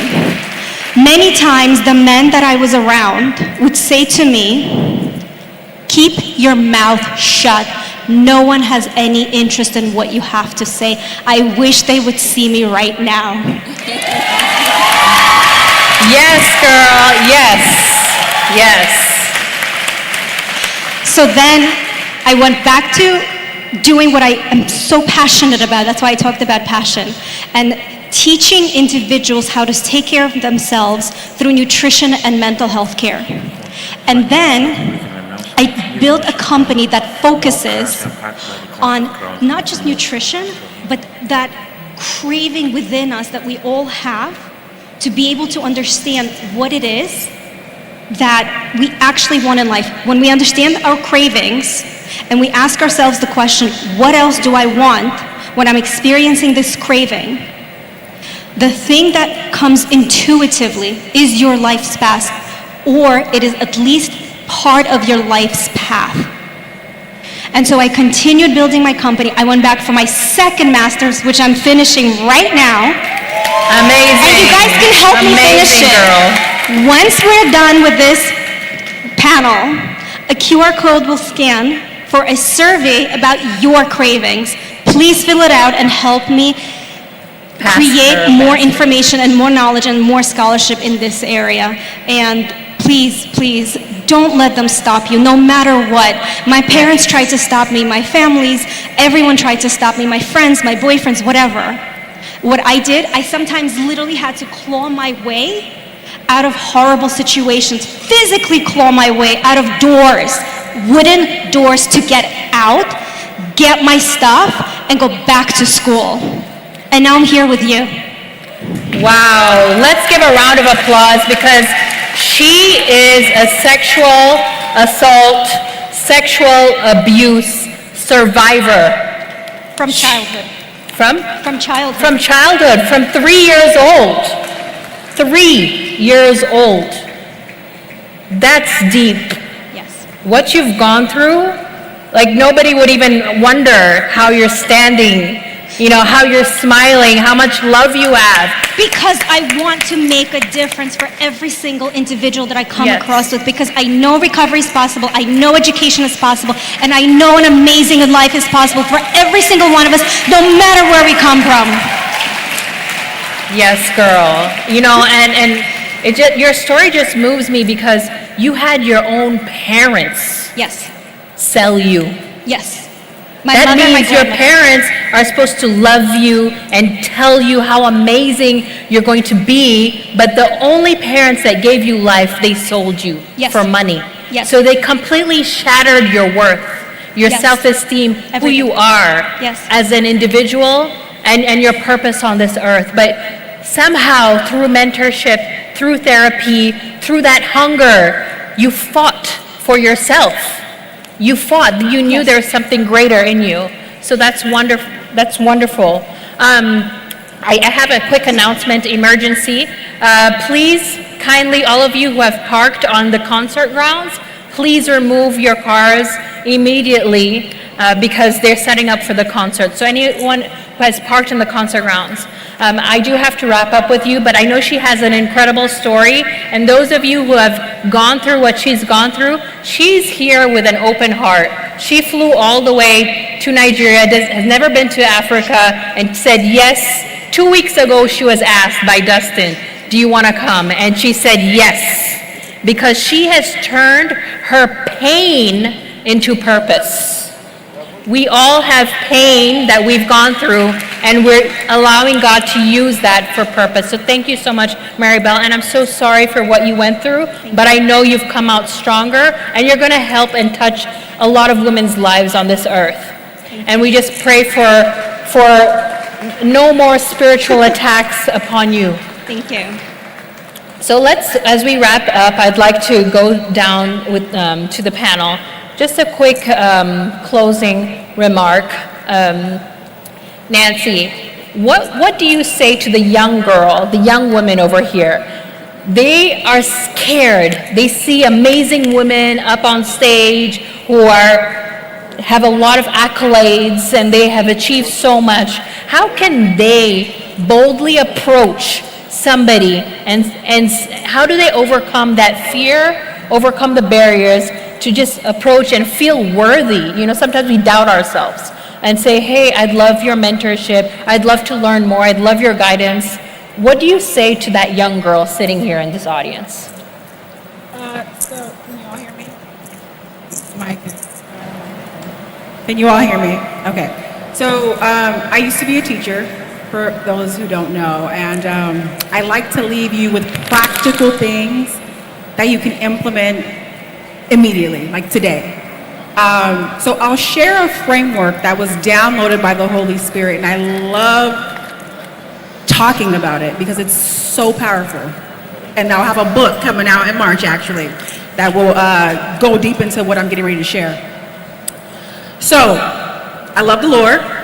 He is the great I am. Amen. I want to say that again.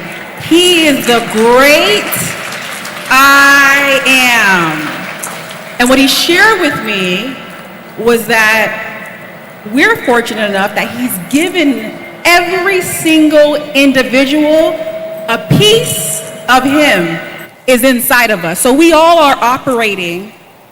We all have an I am that we need to activate. So he's given us gifts. He's given us talents that we're actually supposed to be using at the highest level. And what's happened is that many of us fail to master our I am. So each and every single person in this chair, I'm not just speaking to women, I'm speaking to every single person. You have a gift. It could be sewing, it could be singing, it could be strategy, it could be speaking, it could be tying gagele. I'm going to talk to you about someone who has an I am and that has gotten them to a certain place. I'll come back to that. Any talent that God has given to you must be mastered. And when you begin to master I am, there's three things that happen. You begin to increase your influence. When he says he makes you a wonder, they'll start to try to figure out, who is this person that runs super fast? Who is that woman that can design that dress in that amazing way? Who is that woman who speaks the way she does?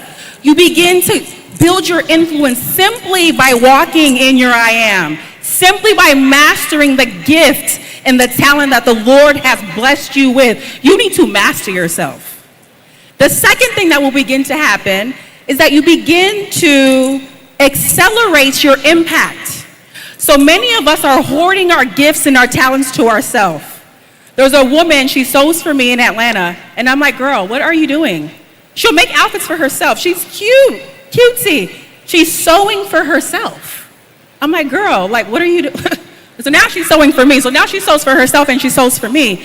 But my point is, she has this, she sketches, this is self-taught, by the way.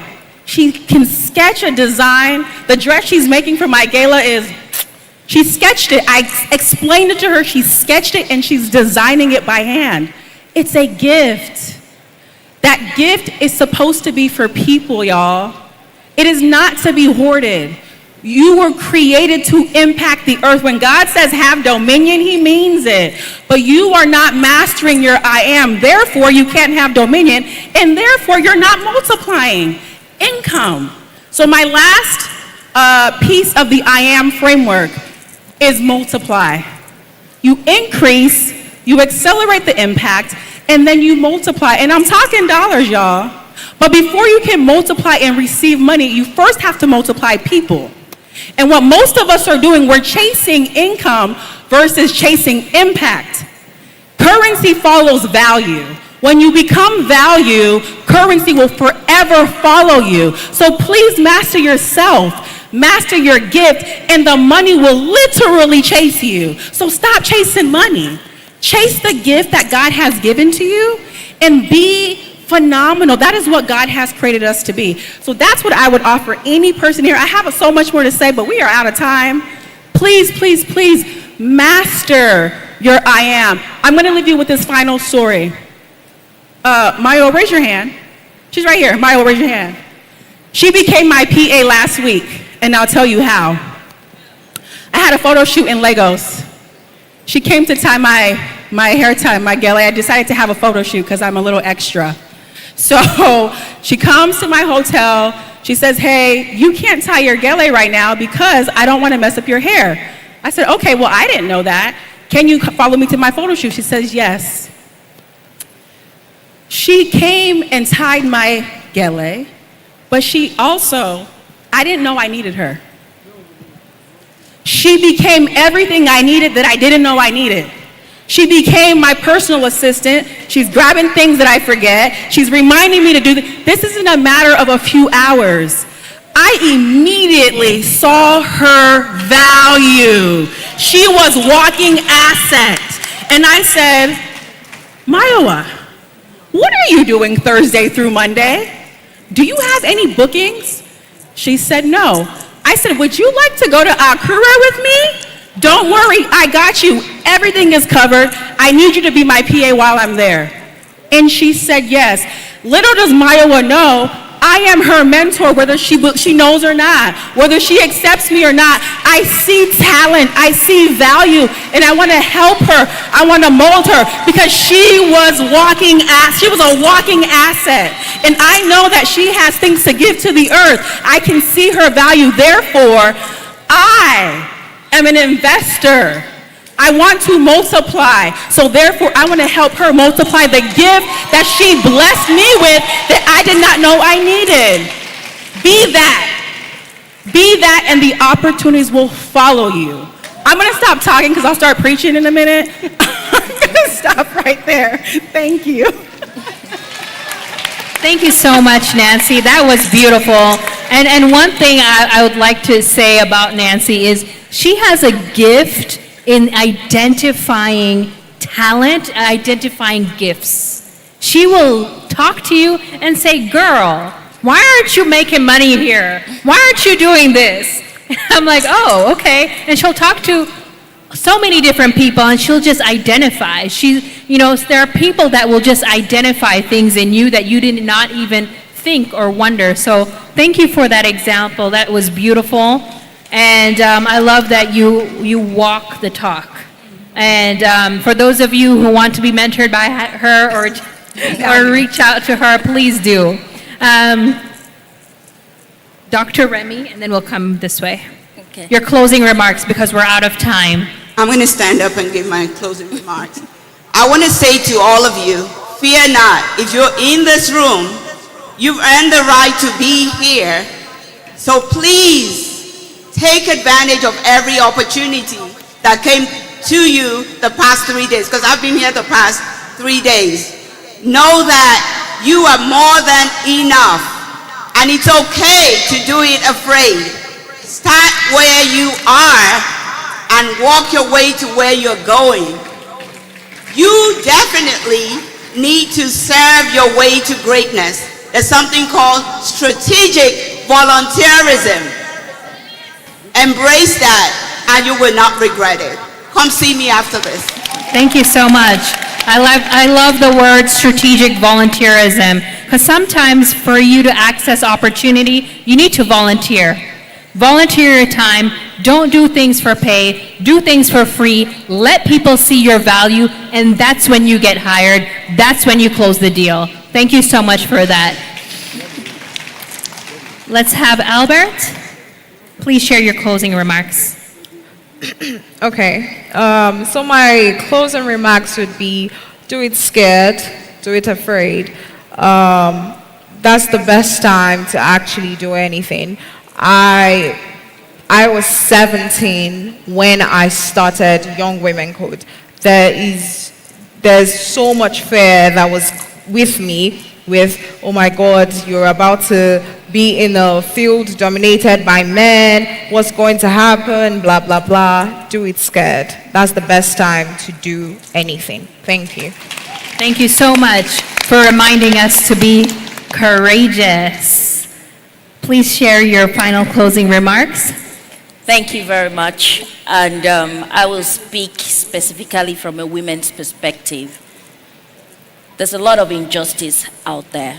And when I say injustice, I talk about the biases, I talk about the limitations, the glass ceilings, and this is not just for women in the corporate world, also for those in business. I worked about 18 years in the banking industry, so I can relate to a lot of things you said. And I run a couple of businesses too, so I know the challenges. In fact, there's something I usually say, that the issue of women, when it comes to equality of access that we have, it's not a women issue. It's a human right issue. And we all need to start seeing it that way. Now, for all of us here today, we definitely don't want to contribute to that injustice. And whether you like to admit it or not, if you have a dream that you're sitting on, you are contributing to that injustice by not taking action. If you have capacity to help another woman, to train, mentor, sponsor another woman, and you're doing nothing about it, you are contributing to that injustice. So take action today. Step out of your comfort zone, because most times that's what limits us. Don't be part of that injustice. Thank you. Thank you so much. That's very true that we are contributing to injustice, because girls' rights are a human right. And if we have the power and capacity to do something, let's do it. Let's take action. And let's be that good Samaritan. If God tells you do something, do it. Yeah. Something is tugging in your heart, do it. And we are all here. There's so many people, there's so many resources. We're here to help each other collectively so that we can eradicate poverty on this continent and beyond in the world. And I'll have Mary Bell share a quick closing remark, and then I'll close. Sure. So I will say one thing. No matter where you start, just start, but start aligned with who you truly are, and keep that in mind. Have integrity in your path and pursue your passion. Whatever it is, there's a market for absolutely everything. You are meant to be on this planet. You are meant to have the passions that you have and the desires and the interests that you have. So pursue them, start wherever you are, and anything is possible. Thank you so much, Mary Bell, for informing us to start and leading with our passion. Because sometimes people don't even know what's their passion. They're like, they like so many different things, you know, and to summarize what all of you have shared today, you know, there needs to be advocacy. Yeah. There needs to be mentorship. There needs to be open doors. And we don't need to close doors on other people. If you know somebody is talented, open that door. It costs you nothing to open the door for somebody. We rise by lifting others up. So when you lift up somebody, you're also going to be elevated, because you're putting out positive energy into the world. It's going to come back to you and it will multiply you. And for those of you in the room, please have that hunger, have that resilience, have that perseverance to go after. You know, whenever I go to a conference or a meeting or something, I go there with a strategy. I don't go there to waste time. I go there and I'll talk to my team. I'll say, this is the objective. This is what we're going to accomplish. This is who we're going to connect with. This is the opportunity we're going to look for. We go with a strategy. Don't just go just to sit and warm the chair and go home. Come to this conference, make sure you make your network, make sure you gain access to opportunity, make sure you get a mentor or learn from other businesses, and go home and take action. And finally, I want to say, we need to become more bold in asking. We are so afraid to ask for help. We're so afraid to ask for support, ask for funding, ask for community, ask for advice.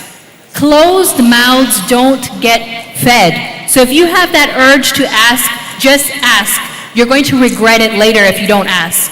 So thank you so much, everybody, for joining our power panel for the International Global Women's Congress. Give a round of applause for the wonderful ladies making an impact in this world for women. And let's continue the work that we have done, because we're just getting started. And there are wonderful women out here that we'd love to meet and network with you. Thank you so much. Thank you so much. We are very delighted to have you. Please rise for a group photo. Okay. So while they do that, I will say, please, to function properly right now. There is an emergency outside. If your car is parked, if you have your car parked at the concert stand, you need to move it right now, please. Please, it's taking so long, there's an emergency. If you have your car parked at the concert stand right there, please, you need to move it right this minute. Please, there are other of the compound where you can actually park. Please, I would like you to do this as quickly as possible. We apologize for the inconvenience, and thank you so much for understanding. If you have parked at the concert stand, please move it immediately. Thank you so much. We are very grateful. A beautiful round of applause one more time.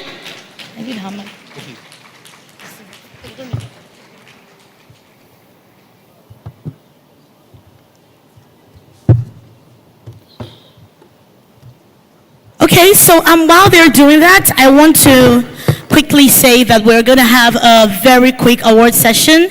It's going to take less than 10 minutes. And we would like our moderator to still be on stage with us while I would take that.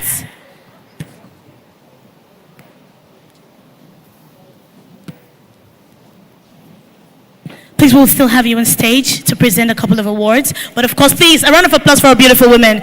Thank you so much. Awards. Okay, so we have a couple of awards we'd like to quickly present today before we move to our next agenda. Right now, I would like the assistant backstage to please start to proceed with the awards on stage. By the way, that was very impactful.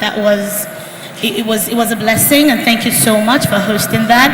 And everybody on that panel really deserves to be on that panel. And you as the moderator, it was supposed to be exactly that way. So thank you so much for doing it perfectly. Please, a round of applause once more for our moderator. Please, can I have the awards on stage as quickly as possible? Thank you very much. We're going to do this quickly, and after that, we're going to move to our next event, which will take us to watch a video that will play for about 10 minutes, and then we will be done from here today. But remember, there are breakout sessions and breakout rooms still holding, and of course, we're going to still be back for the fashion show, and then we're still going to be back for the concert much later. So it is fully packed. Can I have the awards, please, right now? Thank you very much. So for the award, thank you. The award for the Creative Entrepreneur of the Year, Omoye, is Sabota. If you're here, please come get your award. Thank you very much.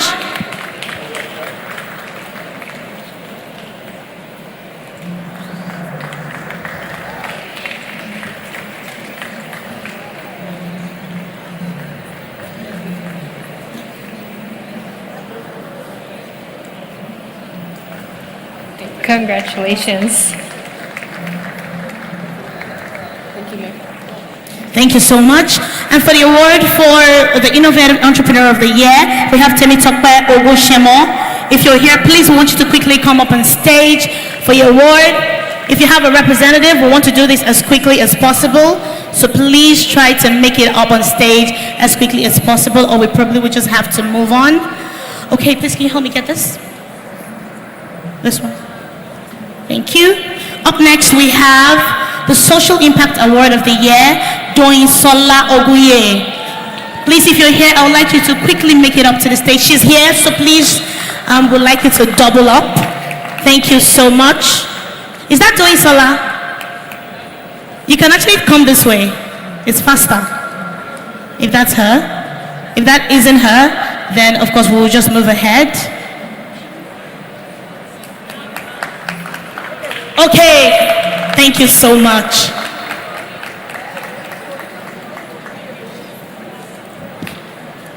Please, a round of applause for Doyin Sola.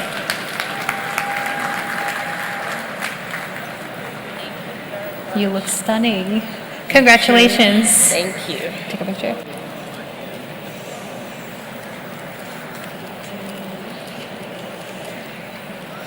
Take care. And quickly for the next award, a Global Recognition Award, it goes to Elizabeth Isioro. Elizabeth Isioro, if you're here, please, I want you to come up stage as quickly as you can. If you have a representative, your representative can also come up on stage. Okay, it looks like she's not here. Okay. And for the next award, we have for the Global Recognition Award, Sonia Barbie Taka.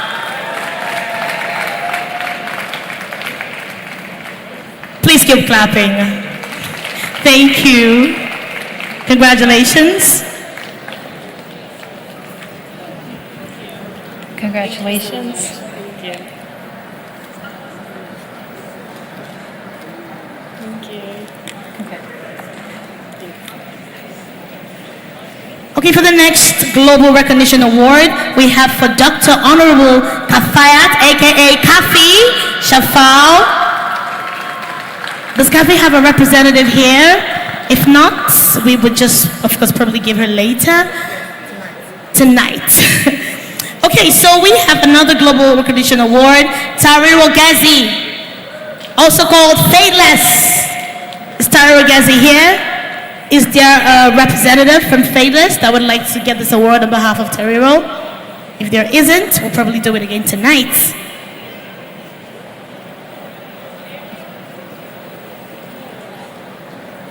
For the next award, we have Julie Pinnick. She's taken the Female Entrepreneur of the Year award. Julie Pinnick. Is Julie Pinnick here? A representative? She has a representative. Does she have it? Oh, Tari Rogeze's representative. Princess, please, can we have the Tari Rogeze one? Tari Rogeze, the one you took earlier. Thank you. So please, let's do this. Chop, chop, chop, chop, chop. Thank you very much, and thank you for being here right away. I would take that off. Let's put it behind. Let me put it. Okay, so we're giving the Faithless Award to Tari Rogeze's representative. Ladies and gentlemen, please, let's put our hands together for Tari Rogeze.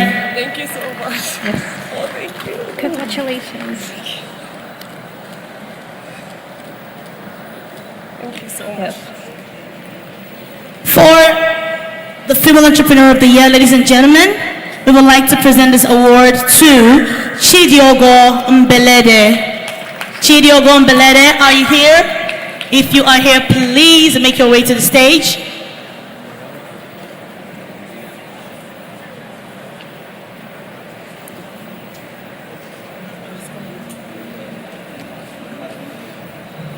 Chidiogo Mbelede, are you here? Okay, so moving on. The next one goes to, for Global Recognition Award of the Year, Norma Ngoma. Norma Ngoma, are you here? Yes, she is. Norma Ngoma, congratulations. Congratulations to our fellow GEF board member. That's for the Global Recognition Award of the Year. Congratulations. Thank you so much. Word pink. Thank you so much. You're welcome. Are we done with it? Okay. So for the last one for tonight, I beg your pardon.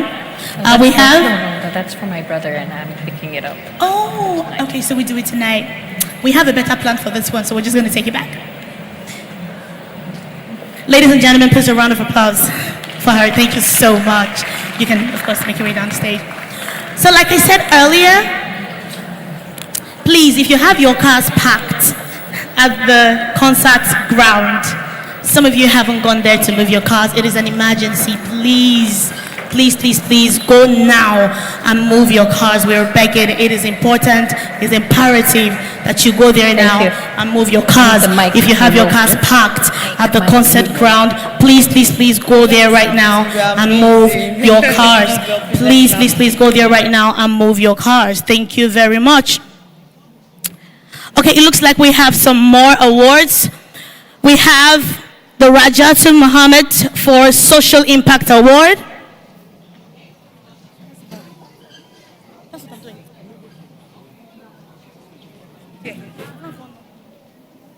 So we have another one. Social Impact Award, Rajatul Muhammad Ibrahim, are you here? Rajatul Muhammad Ibrahim, are you here? Not here. Please, can I have the next one? We also have another award for Oluwaseun Alabi, taking the Young Entrepreneurs of the Year Award. Young Entrepreneurs of the Year Award.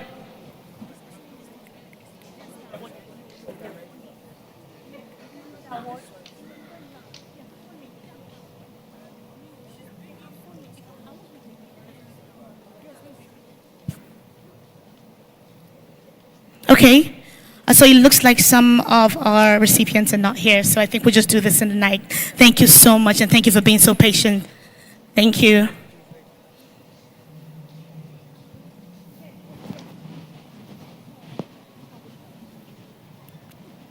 All right, we're going to quickly take the next thing on the agenda, which is a video that I would like you to please direct your attention to the screen.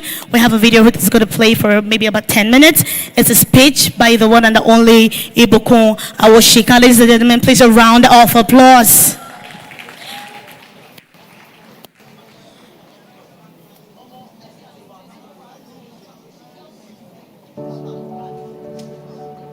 Hello, everyone. It's my pleasure to be part of our country, which can be found in many African countries or many other nations, especially in the global south, and in communities or groups of people even within the global north. It's the fact that there are also many problems that exist within those ecosystems and within our nations. And every single challenge or problem that we see is in itself an opportunity. Why? What is the work of an entrepreneur? An entrepreneur builds solutions for recognized problems, but offers the solutions in a way that other people are willing to pay for it. That's what makes an enterprise successful. And so, to me, taking from my journey, what an entrepreneur sells is solution. And when you're talking about eradicating poverty, the root cause of the poverty itself, or the gaps in the lives of the people, in our societies and in our communities, represents opportunities crying out for solutions. And therefore, challenging the minds of our own people to look at the problems from the mindset of finding solutions to them in a way that is either in the employees that come to work, in the place, in stock in the place, in suppliers to the enterprise who themselves grow their businesses as the business grows, in opportunities